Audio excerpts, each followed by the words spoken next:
because I loved it so much and I was diving deep into all of the how the movements work, how the form is. I just started diving so far into it that I started to want to teach people. The CrossFit level 1 is more of like, what is CrossFit?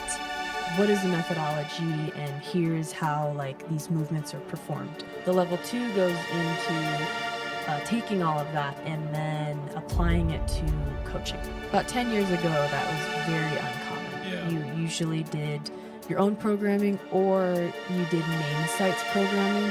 I think CrossFit has been evolving. It used to be very garage gym based, very this is out on your sidewalk kind of thing. Yeah. So, grab 2 paint buckets and, go to the end of the street and back. That's your workout. I was getting frustrated. Okay.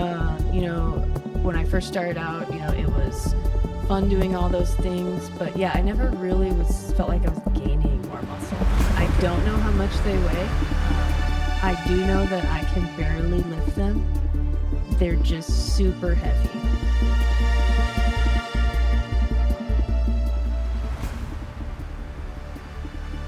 All right. Welcome back, everybody. Career Insights Podcast, Episode 6.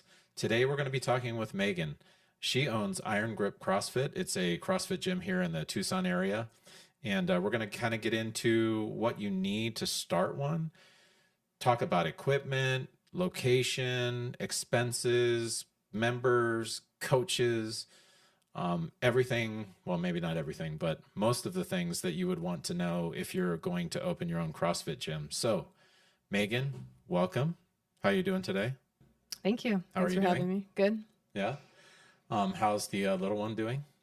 She's doing great. She's 6 months old and starting to eat real food. Where's she at? She's at home.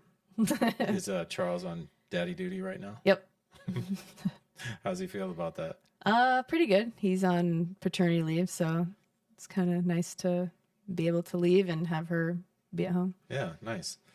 So where'd you grow up? So I was born in Tucson. So I actually grew up just outside of Tucson in Vail. Mm-hmm. So I moved out there when I was 7. So my parents decided to buy land, start out in Vail. So I lived there most of my life. Really? And I still live out in Vail now. But I grew up, on 10 acres of land. Wow. So I had lots of outdoor activities that I did. So lots of horseback riding, Cool. Lots of taking care of different animals. So we had chickens, rabbits, everything. That sounds like it would be pretty fun. Did you enjoy that? Yeah, definitely. It was not a very conventional childhood, but I had fun doing it. That's cool. Did you do you ride horses every day or? Yeah. So I rode most days and then also did a lot of practice for competitions. So I would do horse shows, rodeo type stuff. So barrel racing and roping. So funny because I learned so much about people. I've known you for a long Yeah. enough, but I didn't know any of that. Oh yeah. Yeah, so it's I'm learning. So it's really cool to learn stuff about people. So I didn't know you did barrel racing. Yep.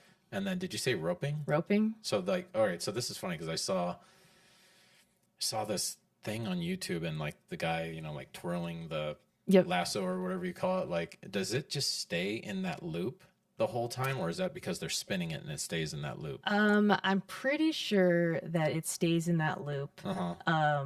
Because with the amount of pressure that you can create on the rope, it shouldn't come through the rope. It should be able to stay in that circle. I know, silly question. Yeah. And then what were you roping? Pigs or? Cows. Oh, okay. Yeah. Yep. So, I used to do what they call breakaway roping. Uh-huh. So, it's kind of like the female version of calf roping. So calf roping, you would, the horse would, take off towards the calf, you'd rope it, and then you would tie it off on your saddle horn and jump off the horse and tie the feet together of the cow. So that's calf roping. Uh-huh. Typically men do that. Okay. Women's version is called breakaway roping. So what you would do is, as they shot you out towards the cows, you would rope the cow and then the horse would stop, and then the rope would break, and it's attached to a flag. And as soon as that flag was visible, the time stopped. So you're under like time. So you want to like be the fastest time to rope the cow. So like the ladies version then is not having to tie the feet. Exactly. It's not having to jump off and tie the feet. Because I've seen like that, I know we're off topic, but this is like fun because it's like I've seen like at these like rodeo things on TV where they get off the horse, jump off, and they flip the cow on the side, and then they do the little thing with the feet real quick. Yep. That's what it is. And then I used to also do something called goat tying. So this is going to sound crazy. So there would be a goat tied in the middle of the arena. They're just tied to like a stake and with like a leash. And then 3, 2, 1, go. You take off, and you literally jump off of your horse to the goat, grab it, flip it over, tie its legs together, put your hands up, time. Interesting. And who could do that the fastest? This might be a discussion for another day. So you've been in Tucson pretty much your whole life? Yeah, then? my whole life. So I've never lived anywhere else. Did you work out before you got into CrossFit? Yes. So growing up, I've always been into, outdoor activities like, biking. My parents did a lot of hunting, things like that. I actually, kind of fun fact about me is I have never played team sports before. Oh, wow. Yep. So I did not grow up playing team sports. So I didn't get that kind of background. I was more into like cooking and health and exercise. So that was kind of like more how I wanted to like do things. Even through high school, I took all sports medicine classes. And then when I got to college, I was doing like sprint triathlons. Nice. So nothing crazy distance wise, but just some fun local sprint triathlons. And then I got my degree in agricultural sciences. Nice. So that's kind of how I kind of started my fitness. Where did you go to college at? The U of A. Here in Tucson? Yep. And then you said you were into exercise, sprinting, and then did you do any like weightlifting or any like bodybuilding type stuff? A little bit. I would say I did that more after college. Okay. After like kind of my triathlon phase, I was like, I really want to build some muscle. All I'm doing is really just biking and running a lot. And then swimming in the pool somewhat. Like I can't say that I was the best swimmer. So I would do all those things. And I'm like, man, I want to build muscle. Yeah. And it just, from then I just started going to like a conventional gym and doing your like normal bodybuilding splits throughout the week. So it would be, Mondays, your chest day, Tuesdays, your shoulders and arms, and Wednesdays, legs, Thursdays, abs, Fridays, biceps. Like I did that for like a few years. And how did you feel when you did that? Did you see gains that you were expecting? Like, were you like, oh man, I'm really like making progress? Or were you kind of like frustrated with progress? I was getting frustrated. Okay. When I first started out, it was fun doing all those things, but yeah, I never really felt like I was gaining more muscle. I just kind of was going through the motions. It almost was like I was never putting more weight on the bar.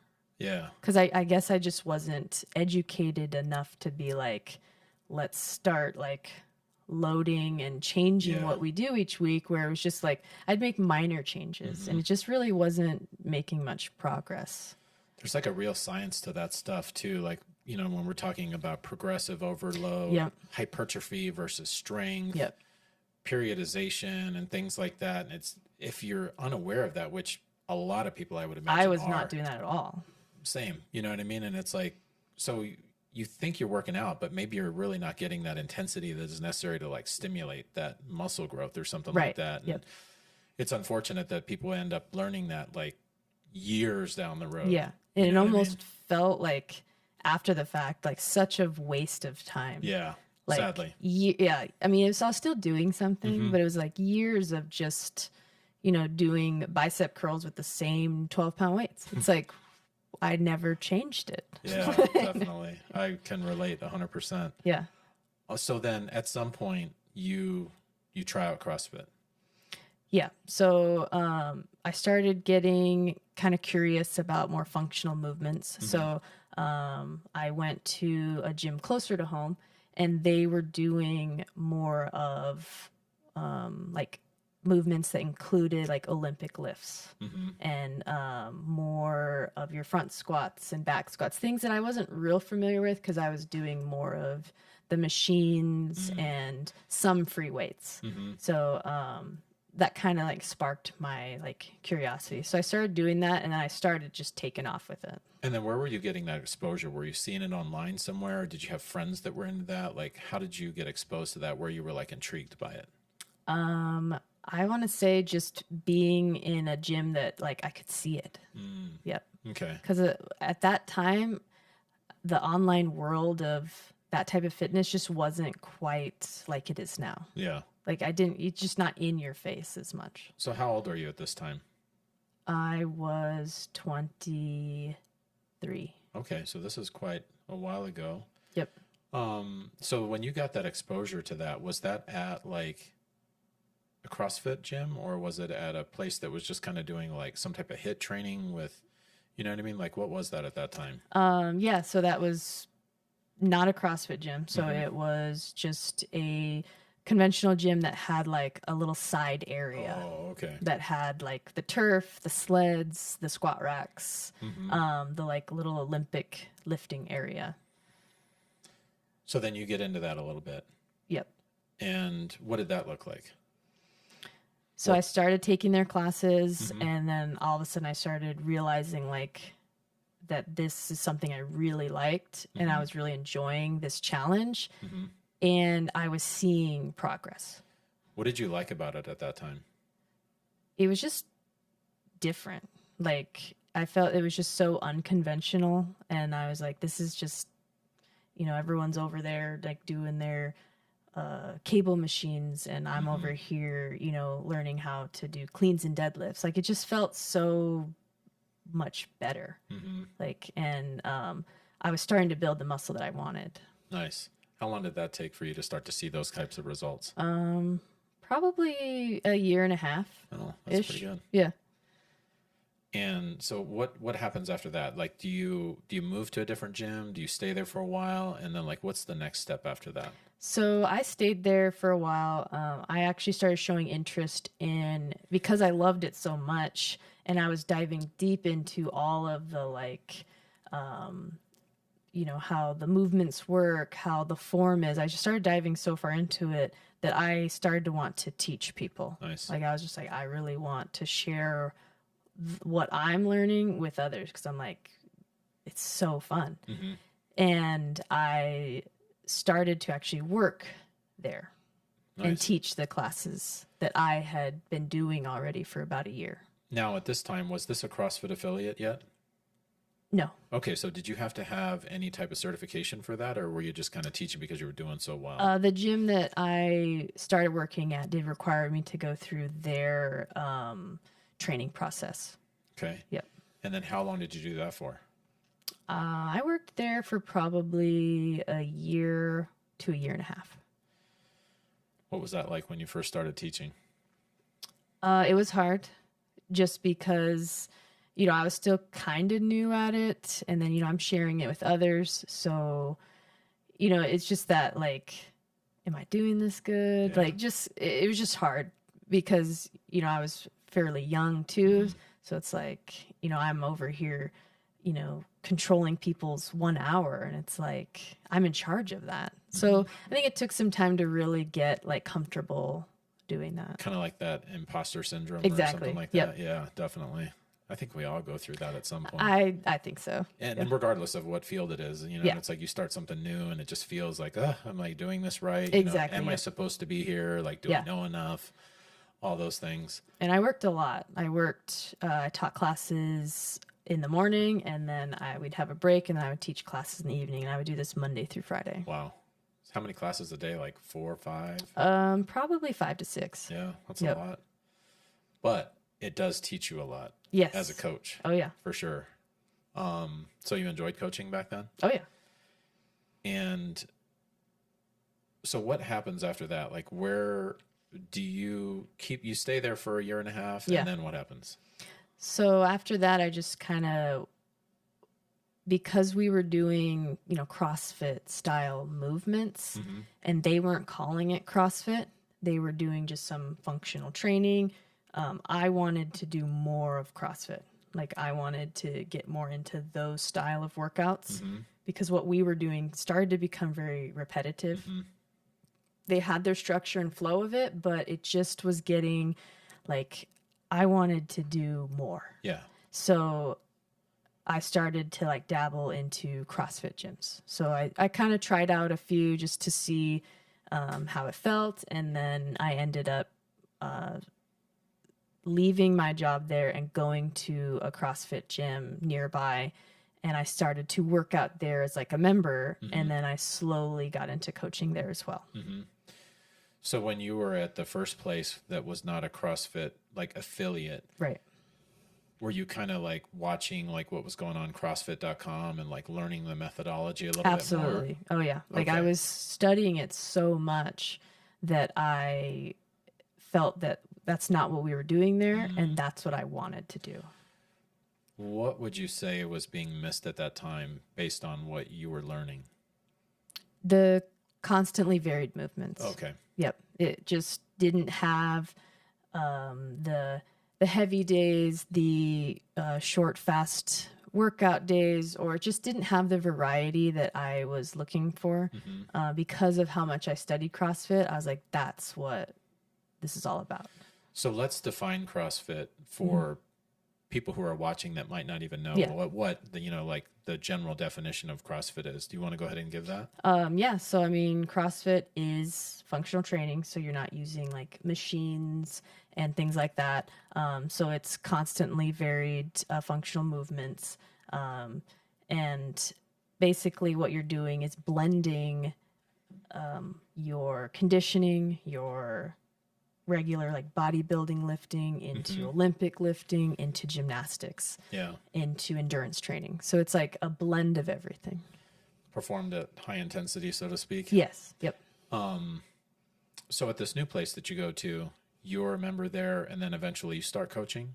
Yes. And how was that different there? Was that an actual CrossFit affiliate at that time? Yes, it was. And so let's explain what that means to be like a CrossFit affiliate. Yeah, so a CrossFit affiliate is an affiliation with CrossFit. It is not a franchise. So you're able to use CrossFit's methodology. You're able to use CrossFit's name in your letterheads or business cards and website. You can use CrossFit on your t-shirts, things like that. So you're affiliated with the CrossFit brand and methodology. So it not being a franchise, like if you wanted to own like a Subway, you pay like a franchise fee and things like that. Yeah. And there's all these kind of rules and stuff that, that go along with that versus being an affiliate, you're paying some type, is it like a yearly fee, like affiliate fee? Yeah, that's what they call it, an affiliate fee. So you pay that, and you're basically able to run your business however you see fit, but you are able to do CrossFit's methodology. Okay. And so the place that you're working at the time, that's a CrossFit affiliate. Yes. And the training is different because where are they getting their programming from at that time? At that time, the owner was creating the workouts. So, and just to be clear too, like I said, programming, basically when we talk about programming, we're talking about individual workouts that are like the workouts of the day. Correct. And who's structuring them, coming up with the different workouts, because we're talking about functional movements that are constantly varied. So there's like a limitless supply of like workouts, but somebody has to come up with that. So at that time, it was the owner of that gym that was programming the workouts? Yeah. And how long are you there for? I think I was there another like year and a half. And then where did you progress after that? So after that, that's when I transitioned into making my own affiliate. Okay. Yep. What got you to that point where you were like, you know what, I want to own my own affiliate, my own CrossFit gym? I think that, just working at that gym, I just started to realize that I wanted to offer a little bit more. I wanted to get more involved in what the workouts are, more involved at helping people reach their goals. And I just felt that just as a regular coach there, I just wasn't able to quite do that. And the owner at that time, I just didn't feel like I was being utilized. Okay. Like I wanted to be just used more, like because of the knowledge base that I had and the excitement that I was like trying to offer, like I just wasn't getting that. And I wanted to just do it on my own, I guess. So you make a decision to pursue having your own CrossFit affiliate. Yeah. What does that look like? Like, what was the first step that you took? So, I mean, tons of thinking about it, of course, like just, is this something I want to do? What's this going to look like, for my life? Like I just started kind of like deciding on that.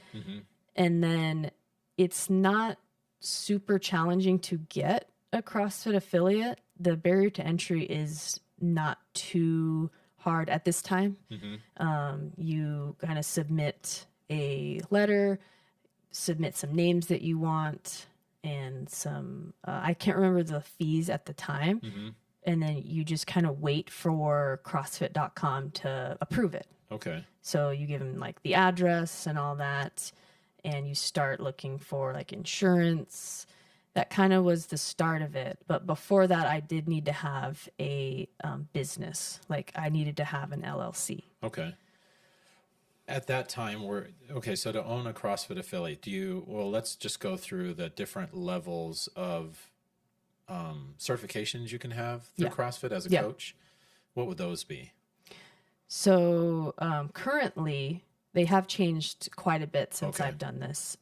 Currently, there's a CrossFit level 1 that used to be the first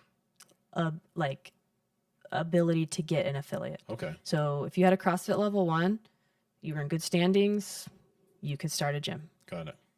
Now they have recently changed that. You must have a level 2. Okay. And a level 2 is the CrossFit level 1 is more of like, what is CrossFit?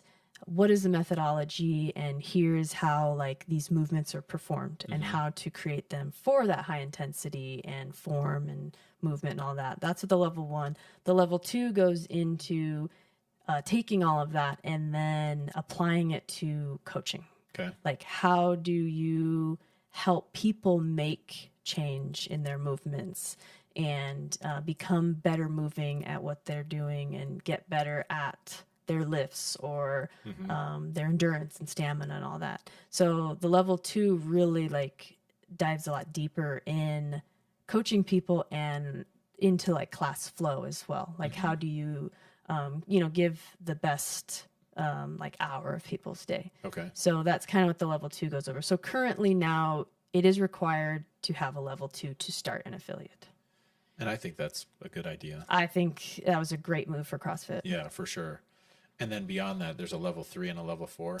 Yep. So the level 3, unlike the level 1 and 2, those ones are a 2-day class that you take on a weekend. The level 3 is just a test. So you study for the test and you go to a testing center and take it, pass or fail. One day? Yeah, one day. It's, I wanted to say it was about a 3 or 4 hour test. Okay. Yep. And basically for me, that was studying the CrossFit.com articles, videos. You just really dove deep into the CrossFit main site, just content that they have. Is there like a study guide that comes with that? Like I remember like the level 1, you would have like a booklet and it kind of guided you through. Basically the study guide is just the links to their articles. Okay. Articles and videos. So that's the study guide. And then level 4, that's like the highest level, right? Level 4 is the highest, and that one they've recently changed it.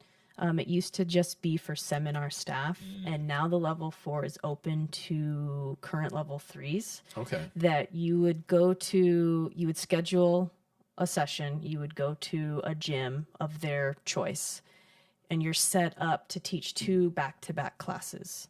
And you would teach those classes, and they would be monitoring your every move. Oh, wow. So I'm not quite sure exactly the logistics of it, but they would be looking for, are you helping correct movements? How's your class flow look?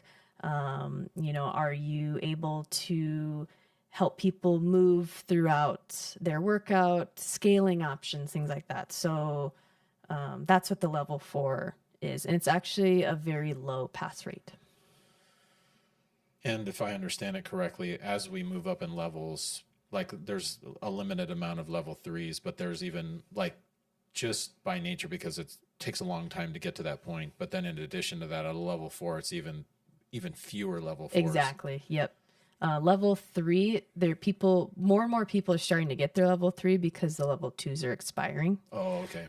So you either have a choice. Do you re-up your level 2 and continue that way, or do you study and take the level 3 test? And you're at level 3, right? Correct. How long have you been at that level for? Since 2019. Okay. And then was it 5 years it's good for, or is it less? So actually the level 3 is only good for 3 years. Okay. And I must do continuing education. So I have to take online courses or in-person courses in order to get my credits. Is that every year you have to do that? In that 3-year time frame, Got it. I have to have 36 continuing education credits. That's quite a bit then. So Yeah, it used to be 50, and they recently changed it to 36. okay. And then do you plan on trying to get your level 4 at some point? I'm not sure yet. I'm not sure how I want to go about that. Like, it's not required for me to get my level 4 for business. So it doesn't change anything for the gym or anything like that. Basically, it would just be growing me as a coach to the next level. But just as a business standpoint, it's not really required. And I can continue re-upping my level 3 to stay in good standings with CrossFit if I want to. Earlier, you were mentioning seminar staff in relation to, I want to say it was level 3 or level 4? Level 4. Okay. What does seminar staff mean? So those are the staff members that go around the world and teach the level 1s and level 2s. And they're seminar staff of CrossFit.com? Yes. Okay. So basically CrossFit, the brand. Yeah. They work for CrossFit and they teach, they have a full lesson plan and they teach the curriculum for the level 1 and the level 2. Did you ever have any aspirations to become part of the seminar staff? It has crossed my mind. Yeah. I feel like I would be a good fit for it. Just because I've taken so many courses there. And then I've also, because we've also hosted the level 1 and 2, I've gotten to watch them redo them because mine were a long time ago. Yeah. And I've gotten to experience them again. I do feel that because of the passion that I have and my ability to teach it, I think that I would make a really good seminar staff employee, but I don't think that the traveling will fit my life. Yeah. Unless it stays in Tucson, which is very unlikely, because they do it regionally. Okay. So sometimes the staff that's more of the Southwest, like they may hit parts of, Arizona, New Mexico, and parts of Texas. Yeah. So with now that I have a growing family, wouldn't be really easy for me to just leave on long weekends a couple times a month. Sure. Like, I just don't think that would fit my life right now. So it's pretty important for people to know that in the past, you only needed your level 1 to own an affiliate.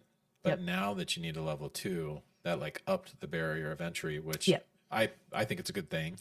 Yeah. To own an affiliate, but that's a very different situation being a level 1 versus a level 2 to own an affiliate. So you kind of have to have some buy-in to get to that level 2 and to be able to own an affiliate now. Yeah, for sure. So let's go back to like when you had decided to open your own affiliate. You're a level one at that time or not a level one? I was actually a level 2. Oh, okay. Yep, I Awesome. kind of sped the process.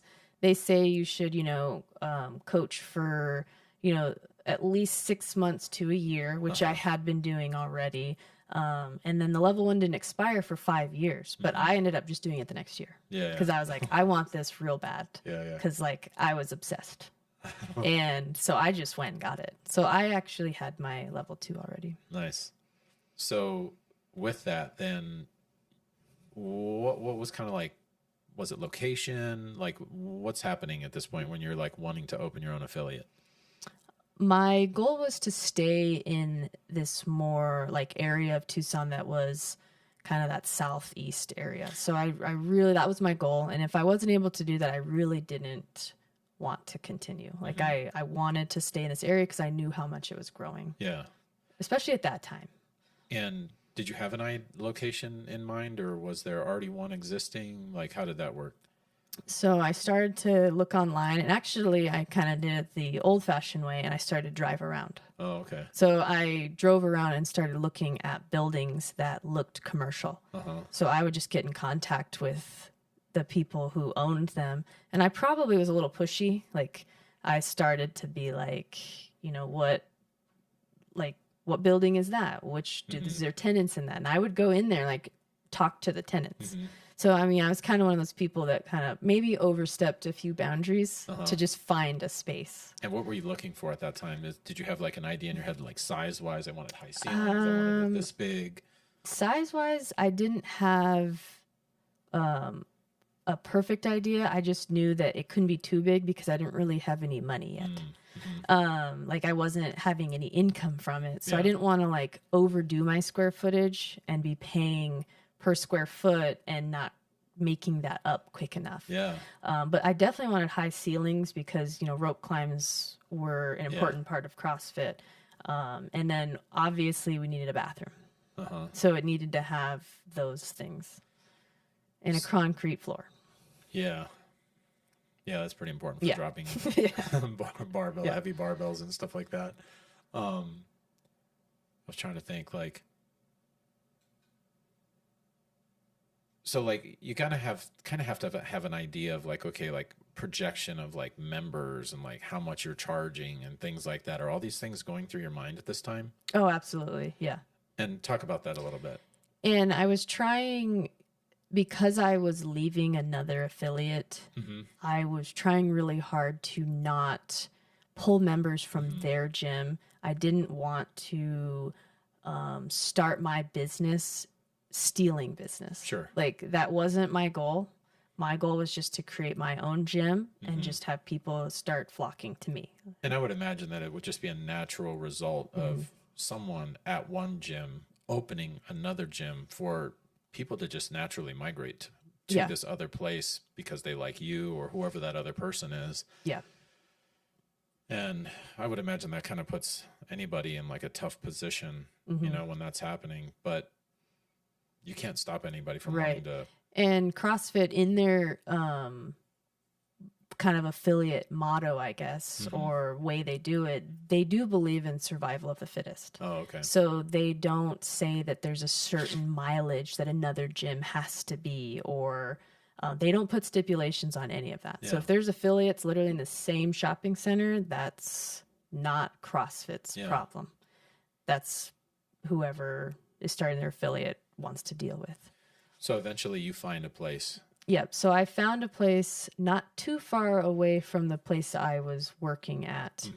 So I found a place. It had it kind of hit all the marks. So it had roll-up doors, had the tall ceilings, the concrete floor, and a bathroom. That's what I wanted. And then I had went and talked to the tenant, and he told me he was leaving that building. So I went to the building managers and I was just pestering them constantly. And so finally they started the whole process of like, okay, this building's yours. We got to wait for this guy to move out. And I mean, I was circling there like every day. Why just roll-up waiting. doors? Just to be able to get fresh air inside the gym and also for running. Just Okay. being able to go outside and run and not have to run through like a traditional door frame Sure. when two people are trying to run out at the same time. Uh-huh. That Yeah. would be challenging. And I kind of want people to have an idea that like a CrossFit gym for the most part is very different than like a regular, like what we refer to as like a Globo gym or something, Yeah. where there literally is just a door that you go through in the front. Yep. Versus like you go to a lot of CrossFit gyms and they will have a roll up door because it might be 20 people running out of that back door on a run or farmers carries or whatever it might be for the workout. So it's very important to have like that height for rope climbs. Yeah, conventional gyms don't typically use their parking lots for workouts. Yeah, that's true. So, Yeah, totally. And it's not to say that you couldn't have a CrossFit gym at a regular facility, but right. if you're looking to try to have the best of all of the things, this might be something you would want to consider, is looking for a place that has a roll-up door. So that like when you have a day where you're going to have a run, you're not having 20 people try to pile out of like a single door. Exactly. Yeah. I would say, I mean, the roll-up door is pretty critical. Yeah. I have seen gyms that don't have them. I do often wonder how they do that. Or maybe their space is a lot bigger and utilized differently, that they could do more running inside. Yeah. Or they could have more like treadmill running equipment. So then like ceiling height, like what's the typical rope climb height so that people are aware if they're wanting to open a gym, like, hey, you really should be considering the height of the ceiling because the typical rope climb is how many feet? Typical is 15 feet. Okay. So like the 15-foot mark is pretty standard across most gyms or even competitions. I have seen 12-foot, and that's pretty rare. So, I mean, it's at least 12 to 15 feet. Yeah. Also, another movement we do is wall balls. That one does need to take into account too. I've seen gyms start in like a shopping center type building, and they have those like kind of false ceilings that end at 10 feet. Okay. And then you're moving like ceiling tiles to try to like get your higher wall ball target. Yeah. And it starts to, in my mind, look a little weird. Sure. To be doing wall balls with ceiling tiles moved, and it's like the ball vanishes in the ceiling and then comes back down. It's like, okay. That I mean, I would say that's not ideal. If you can avoid it, attempt to avoid it, or just be aware of like that type of situation, because those are height wise too, like you definitely have to, you know what I mean? It probably wouldn't be such a big deal, but like my garage, for example, like I can't do like overhead pressing because the plate will reach, you know what I mean? Exactly. Because the height of the interior ceiling is too low. So that's something else to be aware of, is like, well, if you're going to be doing barbell stuff, which you're definitely going to want to be doing, a full size plate on a bar, that height, you know, you're going to want it to be at least that high for that as well. Yeah. Ceilings and roll up doors seem to be very critical. Okay. Then the concrete floor. Why concrete floor again? Just to be able to put rubber over it and have an even surface, but also a strong surface. So floors that have, you know, wood or tile. I'm not sure of other type of flooring in other parts of like the United States and other areas, but I know like Tucson is mostly would have been like tile or wood or something. I'm not sure of what other types there are out there, or basement type things. Like, but the concrete floor allows just for strength and keeping the floor even.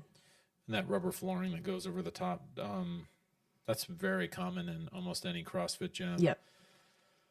A lot of weights being dropped on that. So you find a place, it's what you want at that time. Yep. And what else are you considering then? Like you get this location and then what? How long is it going to take me to get it ready? Like, cause I had to do some painting, a lot of cleaning, cause the place that it was an auto shop. Oh, wow. So it had a lot of like grease and just dust and grime everywhere. So it required a lot of cleaning. Their walls were not finished. So I had to go in there and get help with finishing the walls to have like a color, not just like drywall. Yeah. So like I really was focused on like how quickly can I get this done. So I started my LLC in September, and I was able to lock in the location in November. And then December was when I was able to have a soft opening. Oh, wow. So I was able to move pretty quickly. That's pretty cool. Yeah. What, looking back, like equipment's an obvious thing. Yep. Where were you sourcing that at, and what should people be considering if they're looking to do so? So at the time, you know, there was a couple like different companies that had like functional fitness equipment. There wasn't a whole lot out there, but Rogue Fitness started to really be the popular one. Okay. But I had ordered some equipment from other places, but I did quickly realize that Rogue was where I wanted to order from, just because of their consistent quality. Yeah. And then also I didn't want equipment that was mismatched or not as safe as other stuff that I've seen CrossFit gyms do. Like maybe they make their own pipes for their pull-up bars and attach them to wood and then attach them to the wall. Like I really was like, I'm set on like, I want to make this a safe place with our equipment. And Rogue really just like checked all the boxes. Yeah. That they had what I wanted. I was able to order. And what I quickly realized is once you make an order, you end up just keep ordering. So there's just more and more to get. It sounds like when I owned a Jeep, it was like once I decided to customize it, I would do one thing. Then I was like, oh, I should do this. And then, oh, I should do that. And then it's like, just keep getting stuff. Yeah. I just, for my Jeep. All of a sudden you're like, oh, I need more. I need, like, it was just kept going and going. And they keep making stuff. Like Rogue keeps making all these like attachments and this Well, barbell everything's and so that. cool. And it's like, you know, I was like, and Rogue stuff is the best. I mean, everybody wants Rogue stuff. And this is also when like certain barbells were becoming popular too. My CrossFit days prior to my own gym, I used barbells that were not good. Yeah. Like just that barbell. Yeah, there was no name brand. I don't even know if they spun good. There was, and I had never even had a women's bar. I had only used men's bars for years. So let's what's the difference between a men's and ladies bar? So a men's bar is 45 pounds, and the diameter of the actual like barbell is a little thicker than a ladies bar. That one's 35 pounds, and the diameter is just a little bit smaller. And the knurling on it is maybe slightly less aggressive. Sure. So it allows, you know, just for the smaller hands and then a little bit less weight on the bar. So when you're deciding on equipment, what did you feel at that time were the essential things that you had to have? The rig. So for the pull-ups and the squats and all the like stuff you would use like a rack for. Okay. And then barbells and bumper plates and kettlebells. Okay. And wall balls. Those were like absolute must-haves. Definite must-haves. Anything else that you would have liked to have had at that time that you would like to have had it, but what you would consider not super essential, like jump ropes or, you know what I mean? Yeah, I didn't have a lot of that smaller equipment in the beginning, and I slowly started to add like the ab mats, the just like little things. Yeah. At the time, it was just hard to know exactly what I wanted. So you would say those are the essentials to get you started, and then like as you start progressing with your business, you can start adding like dumbbells or jump ropes or dumbbells or machines. You know, did you have any machines at that time? I think I had 4 rowers. Okay, that's cool. Yep, and I still have them. Are they? Okay. Yeah. Wow, they've lasted a long time. Oh yeah, the rowers are amazing. That's really cool. So now you've got your facility, you've got the equipment you want. Yep. You've got the floor. Yep. Members. What do you do there? Yeah, so I mean, because I was leaving another gym, I mean, I did have some people following me. But I also, when I first affiliated, like I got the green light that everything went through the affiliate is successful, I immediately started a Facebook page. Okay. I started that business page and started just making a lot of, opening posts and just I was just sharing it Nice. with everything. At that time, the Rita Ranch Facebook page was getting kind of popular. Like, I think at that time there was only like 5,000 members, and now it's crazy high. Yeah. And I would post about it all the time, and I would get in trouble because they would be like, you can't post all the time. So I'd have to like only do it on a Sunday or a wow. Wednesday or some Yeah. rules that they had. So that's kind of where I started getting my name out there. Okay. Yep. And were you getting like people wanting to try it out? Like, oh, I saw your post on Facebook. I'd like to try it out. Like, how was that going at that time? Yeah, I want to say mostly word of mouth was what was happening. Okay. But I would occasionally get people just like somehow found us on Facebook and Google and just would pop in Nice. and be like, I saw this. What is it? Yeah, I would imagine word of mouth is probably a big deal in a lot of places because, when people start CrossFit, they're like, oh my gosh, this is awesome. Exactly. Tell all your friends, dude, come try it and all this other stuff. So member wise, like, did you have like a number in your head? Like, I need to have so many members because I'm going to be charging this much to like break even. And then like, where does that go after that? Yeah, I didn't have like a set amount of numbers because I know it was going to, grow slowly. So I was also wanting to be really patient too. Okay. So I think that first month I had like 10, and then it grew to 15, and then it just started to like slowly add. And it took probably a good 6 months to see a decent amount of members. I want to say 30 to 40. So then what would you tell somebody that's looking to start a CrossFit gym about that? Like, you're not necessarily going to start where you want to be, and you're going to have to be patient in growing that as long as you're actively doing some type of marketing and things like that. Like, what advice would you give somebody at that point? I would tell them, start building relationships early. Just, start meeting people, start just, just trying to have that clientele, at least a little buffer before you like open the door. Because I feel like we kind of didn't have that right at the beginning. So it was like we started all these class times, started everything, and like it was just crickets for a second. Wow. And then all of a sudden it started to move as like the people who noticed I started a gym, because I didn't tell them I started because I didn't want to like overstep that boundary of where I used to work. So like when they started to kind of like figure it out, they started to like trickle in. Okay. And then it just started kind of moving quickly from there. How long did it take? I think earlier you mentioned about 6 months. Yeah. And at that 6 month mark, is that when you're starting to feel like you're, you know what I mean? Like, okay, like the business is self-sustaining. It's sustaining itself. And like, I'm starting to get into like a groove. Yeah. And then what's happening at that point to continue it and grow it?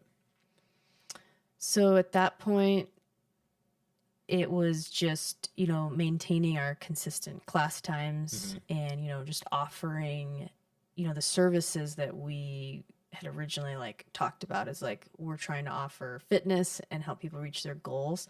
So I feel like that was starting to happen because at that 6 month mark, it was like, okay, I'm getting people in the door. We're starting to move. And like, now it's like, we're helping people. Yeah. Like we're really like making a difference here. And then we started to grow pretty quickly after that. So I was actually only in that building for 1 year. Oh, wow. Yep. What were your class times at that time? I had a 6 a.m. and an 8 a.m., I believe. And then a 4 p.m. and a 5 p.m. and a 6 p.m. I think I had 3. It's been a long time. Yeah. Can't remember. How many members, if you remember, like, did you have like at the height of that facility? I think I had 60. Okay.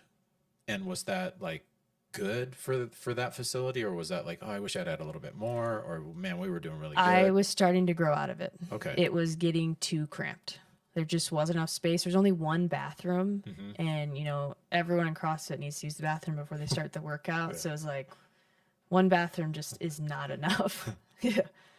What was your typical class size at that time? Probably anywhere from 5 to 8 people. Okay. And would 8 people, would that be like a big class where it was Yeah. starting to get cramped? Yep, because at that time, I only had 4 rowers. Okay. I probably only had like 4 kettlebells of like the common sizes. Yeah. And then I had a good amount of barbells because I bought those that was like one of the first purchases was like the barbells. Yeah, yeah. And so I had a good amount there and plenty of weights, but it was just kind of like little things that we had to share more Okay. and kind of had to do that. So you're a year in. Yep. But prior to that year, at what point are you contemplating like, hey, like I'm going to have to do something because we're growing now? Yeah, I started to just sense that classes were getting kind of too busy, too full. So I started looking for space. Mm-hmm. I was like, I didn't have like a long-term lease. So I was like, I'm able to do that. So I was able to find the space I'm in now and move in basically exactly a year after. So the facility that you're in now, that's the current one, right? Yeah. And what's the size of the old facility compared to the size of the current facility? So the old facility was about 2,400 square feet. Okay. And it was just a rectangle. Mm-hmm. And then the bathroom probably took up 200 square feet, and then the office another 200 or 300 square feet. Okay. So working out space was probably maybe 1,800-ish. Currently, the building I'm in is 5,800 square feet. That's a huge difference. So my prior building could fit inside our workout space now. Almost like you could put 2 of them in there. Yeah. So my floor, where the rubber is probably about 3,600 to 3,800 square feet. Mm-hmm. Just the workout floor, because we do have 2 bathrooms, a lobby, a flex room, and an office. So how did you find this place? So this was actually a previous CrossFit gym. Oh, okay. And they were changing directions and closing their doors. Okay. So I was able to, see this prior and just kind of know what this building had. Well, that worked out pretty good then. Yep. Because it was already there. Was the flooring already in there? No, nothing was there. Okay. So you hear that this place is kind of winding down. Yep. And then you decide, okay, this is where we're going to move. What does something like that look like? What's really cool about the CrossFit community is when you say, I need help, everyone helps. Yeah. So it's like we had a member who had a trailer and we just rolled up our flooring, took our equipment, and just kind of like made our way over there and just started setting up. I did have to order a lot more flooring though. Oh, yeah, I would imagine. Yeah. Was it like some old, some new, or did you just order all new flooring for the whole thing? So currently, the half of our floor is the old floor. Oh, okay. And then the other half is the new floor. Yeah, it all looks the but same. I mean, they're only a year apart, so I can't Okay. say that the floor is old. Yeah. How did you feel about moving into this new place? Because I mean, it's pretty big. It's Yeah. really big. It actually. was quite daunting because it was just like, well, my facility, is bigger now. Like things are changing. Like, this is just no longer a small kind of garage style gym that's in just a garage building. Like we're actually like in a building now. So like the thoughts around it, it was just a lot to take on. Yeah. But I was pretty passionate and pretty like wanting to see it grow. So I was like, this is where we need to be. Yeah. Yeah. So size-wise, it's bigger. Obviously, it's going to cost more. Yeah. What did that look like in your mind? Like, oh, like I am with X amount of members, and like I'm projecting I might need this amount You know what I mean? Like, is this, are Yeah. you kind of thinking about these types of things? I was thinking about that stuff, but I was also, just trying to offer the best services that I could to our current membership as well. And, just continuing to offer what I could to get word of mouth to start getting more people there. And then you're going to need more equipment. Yep. Do you start looking for more equipment, or do you kind of wait until you gain more members, then you're buying more? Like, how did that go? I probably bought more equipment before I needed to. Okay. I kind of wanted to be ahead of that. Yeah. I didn't want to all of a sudden have, not enough rowers or not enough of something.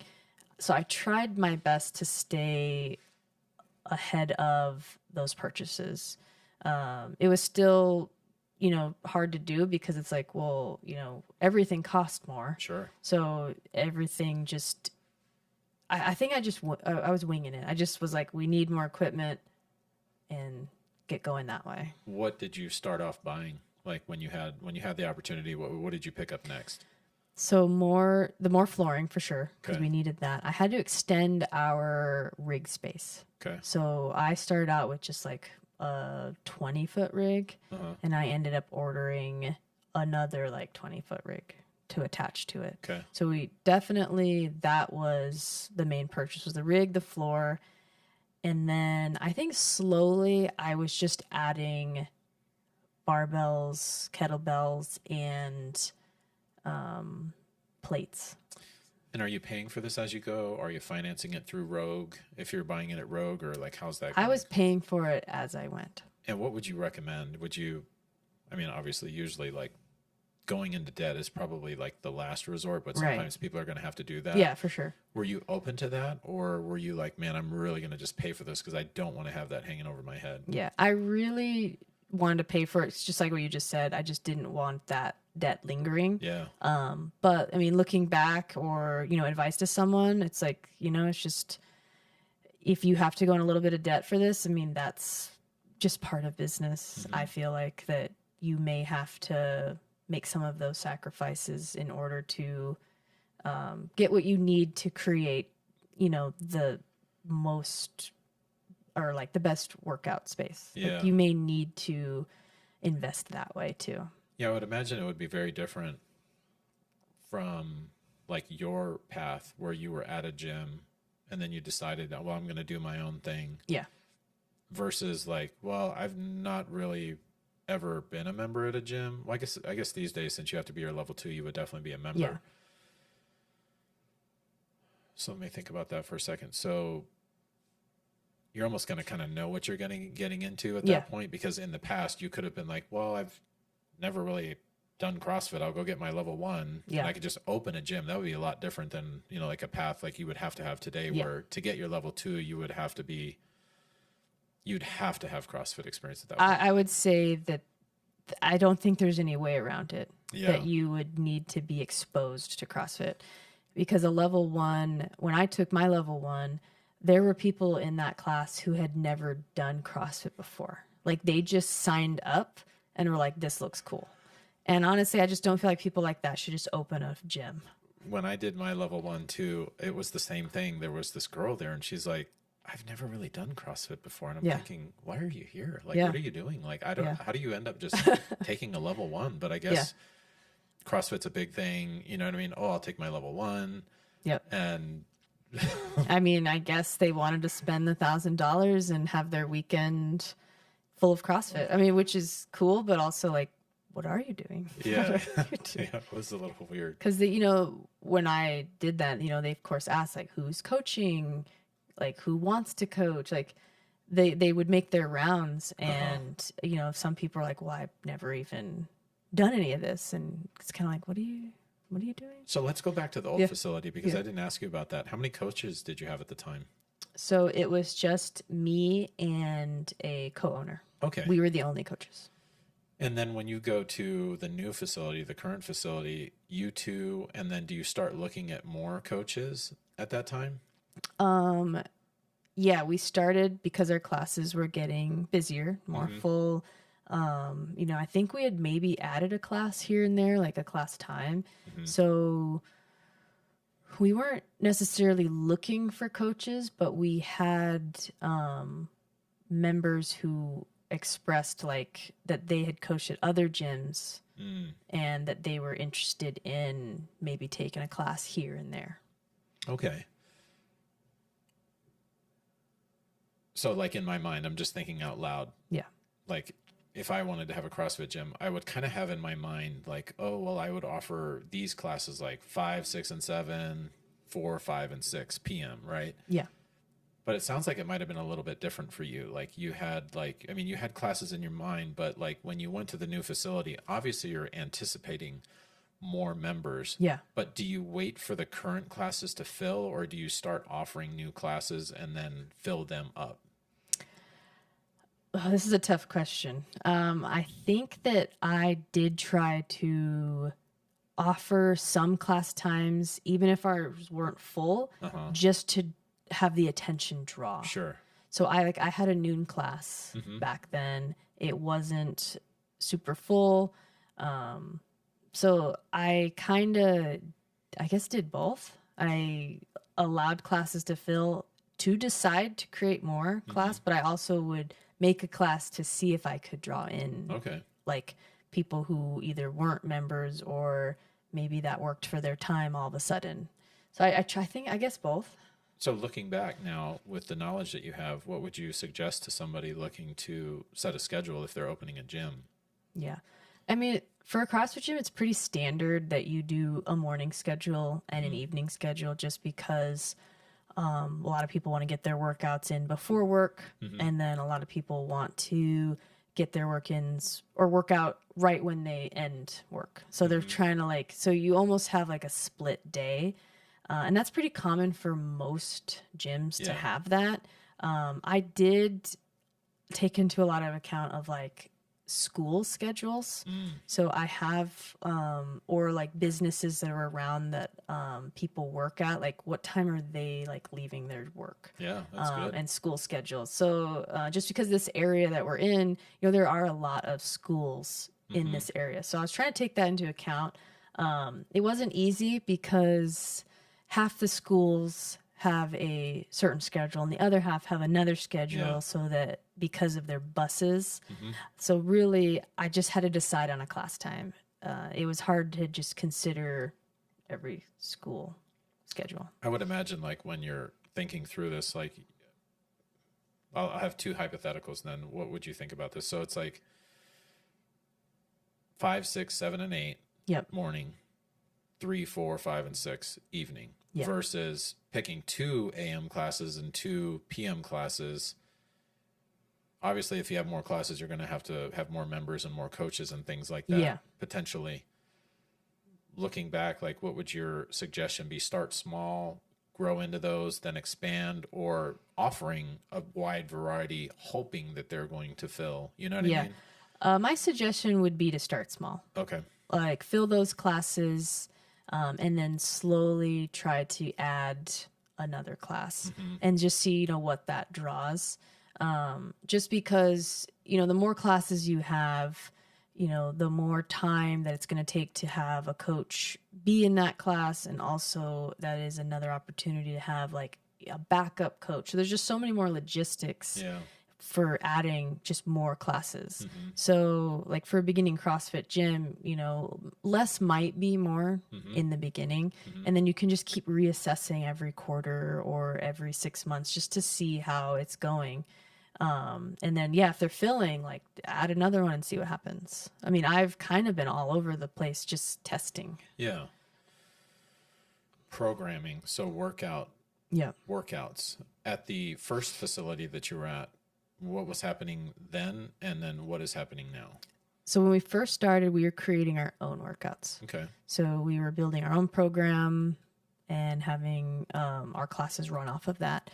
Currently, I outsource programming. So I purchase programming from other businesses that draw up programming for gyms specifically and CrossFit gyms specifically. Yeah, and that seems to be pretty common nowadays. It's actually very popular now. Yeah, like referred to as affiliate programming. Yeah. Yeah, it seems like that's almost kind of like the standard now. Yeah. About 10 years ago, that was very uncommon. Yeah. You usually did your own programming or you did main sites programming, which for a regular affiliate, main site programming isn't super ideal because they do a like 3 on, 1 off, 2 on. Like they follow a schedule that doesn't really fit a normal Monday through Friday. Sure. So it's kind of challenging to program using main site. And that was back in the day. It has changed a little bit now. How hard was it doing your own programming? So I personally did not do the programming. My co-owner, he did the programming. Obviously, that's a lot more challenging than having someone do, like a company do the programming. But it's almost kind of like, well, keeping costs down. Someone might want to consider doing their own programming, but you'd have to have the knowledge of how to do that. So there's kind of like this balance where it's like, well, if you don't have knowledge, you're almost going to have to outsource that out to like a company where you can get that affiliate programming. So that's something else to take into consideration. Yeah, my suggestion on that one, like if you're starting a gym, I think outsourcing from the beginning is probably the best idea because it allows you to work in the business more. Okay.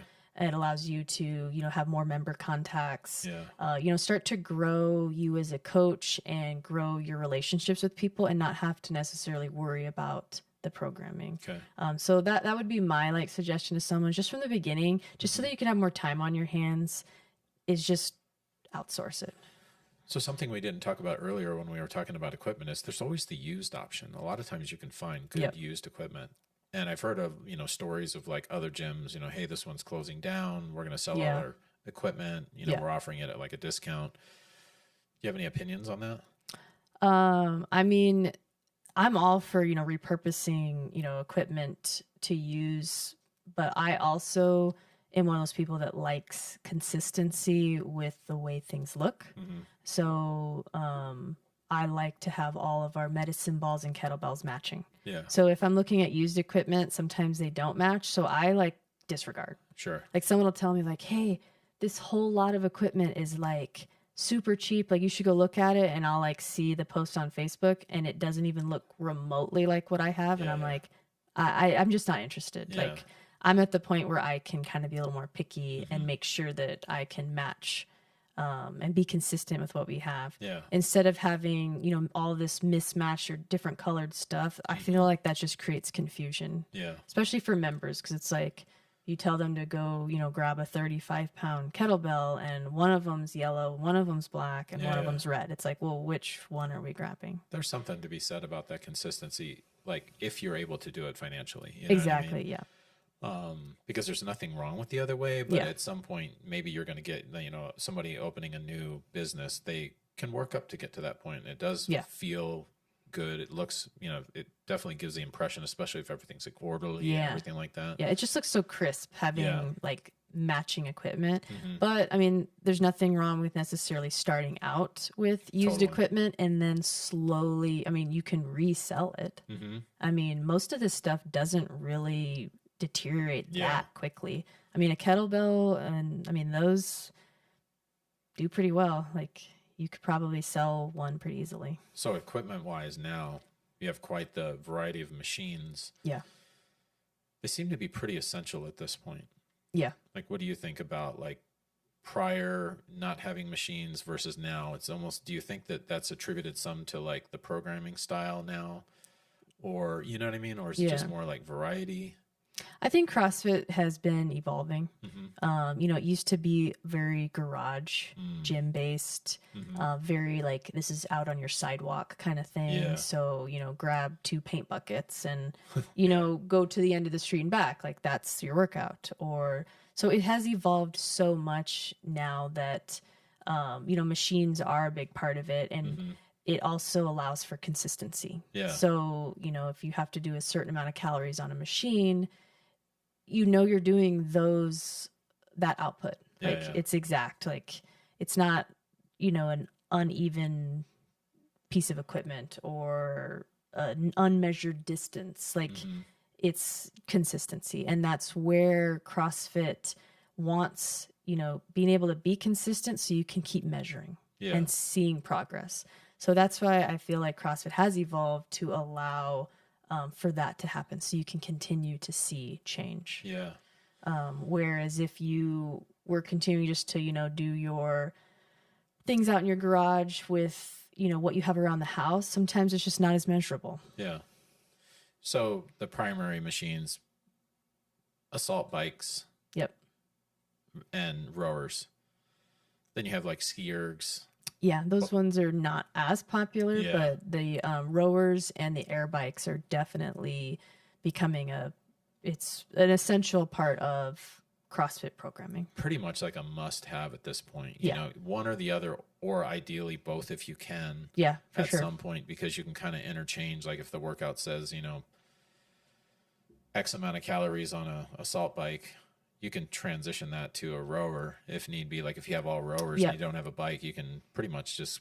Yeah, it is really nice to have both options. Yeah. And it also is nice, some people have, certain surgeries or injuries that they may be dealing with, and the rower might not be for them for that workout. Maybe they need to get on a bike and use just their arms or just their legs. Yeah. We want to try to accommodate, all types of individuals. So then the other thing to be taken into account is like space too. You know what I mean? It's like, yeah, it'd be cool to have like ski ergs and bike ergs and things like that, but you got to think about floor space. Like where are you going to put all these things if you already have assault bikes or echo bikes and rowers? So that's definitely something to be considering. So it's like bang for your buck. It's almost like the bikes or the rowers. Yeah. They're the way to start. Exactly. And someone starting a gym, I would suggest like you don't need to go out and buy a fleet of 20 bikes. Like even if you have space for it, you probably don't need to right off the bat, because you can create workouts that either share bikes. Yeah. You can manipulate workouts to allow for, someone on a different interval is doing the bike and then someone's doing something else. So you can start that way and then slowly add more machines depending on what you need. But I would tell someone new, like, don't just focus on just the machines and just buy all of them. So it's almost like it's nice to be able to have all the shiny new things. Yeah. But what really comes down to is like really good workouts and really good programming. Yeah. So really put your focus there.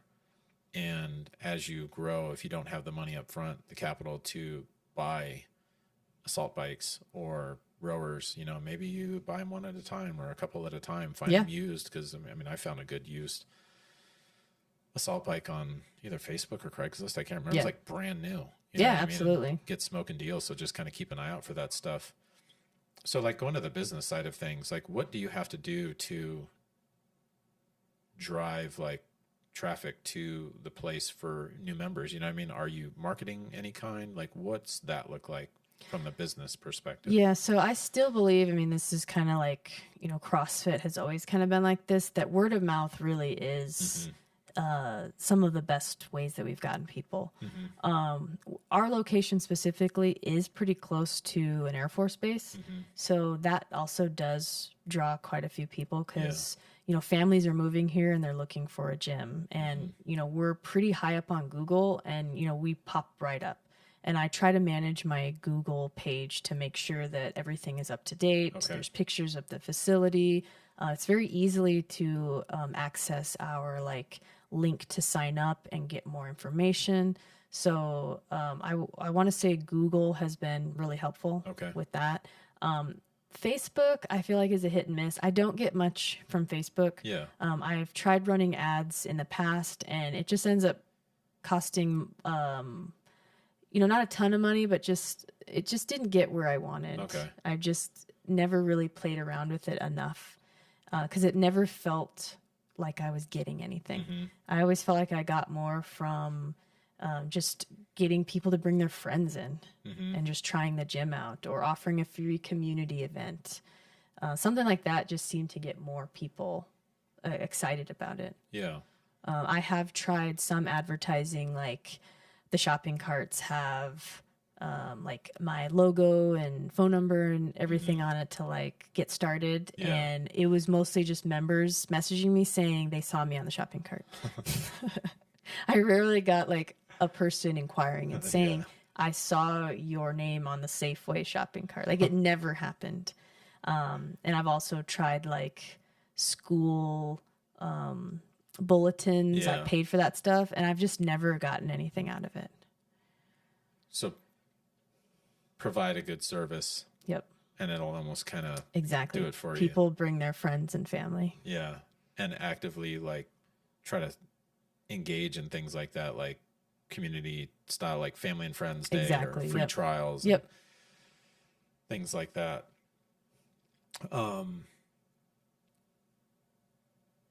Coaching wise, like, is it tough to find coaches? Or does it kind of just happen because members going there? You know what I mean? Like, how has that worked out over time? I think it happens pretty organically. Okay. Like, because people are passionate about CrossFit and, you know, they want to share it with others, naturally, there's just certain people that just kind of roll into that space. Like, they just automatically take on that role. Yeah. And then they get excited about it. And that's usually like these people, like I would talk about, like, hey, the level 1, you know, like Yeah. it teaches you that, like, it starts to like kind of just mold that way. Yeah. For our gym specifically, I haven't really had to advertise to get coaches. Yeah. It's usually been within. Either members getting really excited or people moving here from another CrossFit gym and working out and being members and then expressing interest in coaching as Yeah. well. So it's kind of always happened as member first. And how long have you been at this current facility? This current facility, we've been here 8 years. Yeah, that's good. Yeah, so I have been in business for 9. Oh, we haven't even, what's the name? Iron Group CrossFit. All right. So if anybody wants to look that up, Yep. located in Tucson, Rita Ranch-ish area.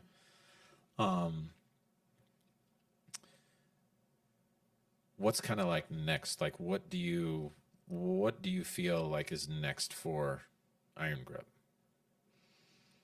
Oh, this is a good question. I think for us, it's just continuing to, you know, evolve into what CrossFit continues to be. Yeah. So I just see us continually to like stay with the CrossFit methodology and can just continually to offer, you know, the best services that we can. Yeah. And the highest level of coaching. Like, Yeah. so for me, it's just continuing to grow in that direction. So I mean, it's a tough question because we all want more.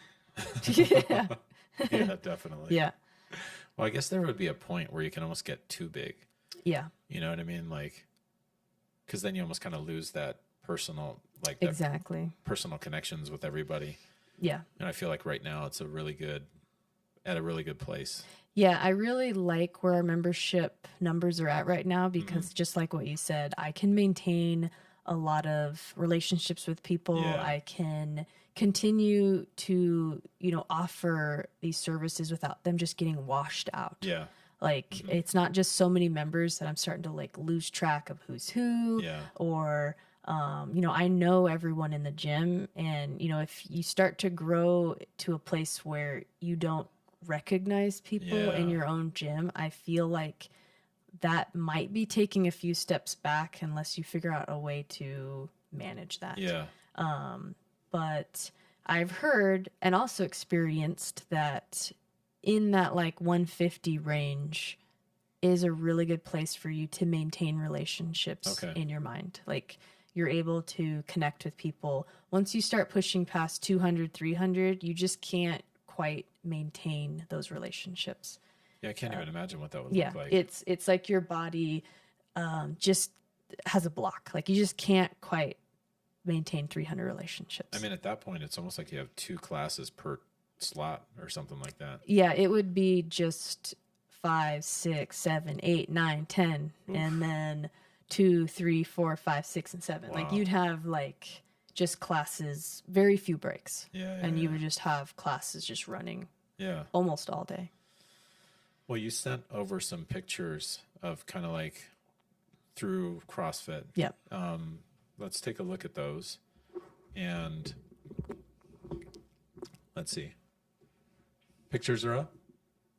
All right, so we got a picture of you, obviously. Yep. And that looks like a logo in the background. Go ahead and talk about that a little bit. Yeah, so that is our main logo right now. So it kind of represents the Arizona flag, and then it has our iron grip logo kind of centered. And I just like that circular look. And it's a logo that's been painted on the wall, and I like to use it just, we've had drop-ins or people visiting, and it's just like a good place that people can just take pictures. Oh, yeah. Yeah, pictures or selfies, or it's just kind of a staple spot in the gym. Yeah, it's totally. like if you're gonna take a picture, that's where we go. So that's why I like it so much. Yeah. And it represents the Arizona flag. Yeah. So that picture is my first CrossFit purchase. Those are big tires. Yeah. Are those the same ones? Those are the ones we have currently. I don't know how much they weigh. I do know that I can barely lift them. They're just super heavy. Yeah, those are the heaviest ones right there. Yep. The ones that are out back right now. Yes, Yeah, they are. And I found them on Craigslist, and I just called up the person and was like, I want those. And I brought them home, and that was my first CrossFit purchase. Do you remember how much they were? I want to say they were $200 For both? for both. That's a really good deal. Yeah. Because I would imagine those tires are very expensive. Yeah. And I mean, they're completely unusable. They have holes in them. Oh, okay. Yeah. So I think they were from like a military base that somehow acquired them. So yeah, there's holes in them, and I don't know how anyone would reuse that. So this is pretty interesting, because it's like if you're kind of strapped for cash and you need equipment, this is equipment right here. Yeah. You literally could go find some big tires like this. And earlier you mentioned, you know what I mean, some like paint buckets. I mean, you could fill some 5-gallon buckets with concrete if you wanted to, and not have to be filled all the way sure. up. But I mean, tires are great. Like every time we've had a workout with tires, I mean, people love that stuff. Oh yeah, for sure.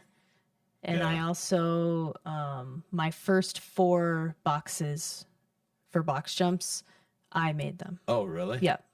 How hard was that? It was extremely hard. So I tell people, just buy them. Did you have them sign waivers? No, I'm kidding. It was very hard to make those. I did a lot more math than I would have liked to try to create a perfect box. Yeah. Tires. So just buy them. Just buy the boxes. Yeah. Don't make them. That's funny. Yep. So that was the first facility. So it's a decent size. Yeah. And it's got 2 roll-up doors? Yep. This one had 2 roll-up doors. And you can see the walls were not quite finished. Yeah. And the picture, is it taken at the other end, or is there still a little bit of space behind whoever's? There's not much more space than that. Okay. Yep. That's pretty much it. So yeah, I would imagine that's a pretty good size, like probably pretty big to start with. You know what I mean? Most people probably don't start with a place that big. Yeah. I want to say starting the gym with that space was perfect. That's cool. Yep. And that was the 1,800-ish square feet usable space? Yeah, usable space. Yep. Okay. And this is it with it filled in now? Yes. So when we were talking about rig, I know you explained it earlier, but on the left, the pull-up bars that kind of, I don't want to say scaffolding, that's not what it is, but that right there, that is what we've been referring to as the rig. Correct. Yeah. Yep. So you can do your pull-ups, your squats. It's pretty usable area. Looks like you've got the rope hanging down right there, some barbells in that back corner. Yep. And then bumper plates. Yep. So those stacks are rubber bumper plates. And then to the side over there are the medicine balls and kettlebells. Oh, yeah. That's cool. Yep. And then this is our current place that we're in right now. So much bigger rig. Yep. I had to add to it. Way more space. Really high ceilings. Yes. Very high ceilings. When we have drop-ins come in, I have people like walk in and they're just like in awe. Yeah. Because a lot of places are either retail space or they're just not quite that high up. Yeah. I always thought it would be cool if we could put like a deck up there or something I like know. that. That would be super cool. Yeah. So it looks like there's some rowers in the back. And then are those the GHD machines right there? Yep, GHDs are back there, and then you'll notice every time you order equipment, you get a lot of cardboard. So lots and lots of cardboard. How long ago was this? So this was 2016. Oh, that's okay. Yep. Yeah. That is a little while ago. Yep. So that rig and the GHDs and the rowers, they've been around for a while. Mm-hmm. That was one of my first advertising pictures. That's a good picture. So I put that on one of the local, like, I don't think it was a newspaper. It was some sort of like kind of flyer with information. Yeah. I forget the name of it. They're not doing it anymore. So, but that was kind of like my first like advertisement with like me in it. Weighted Cossack squat. Yep. They're hard enough without weight. So It was very hard to hold that while getting the picture. I was shaking and sweating. You can't really see it, but it was not easy. it doesn't look like you're stressing very much, but we'll take your word for that. Yeah, I held it in. Which is pretty much what you do all the time. Yeah.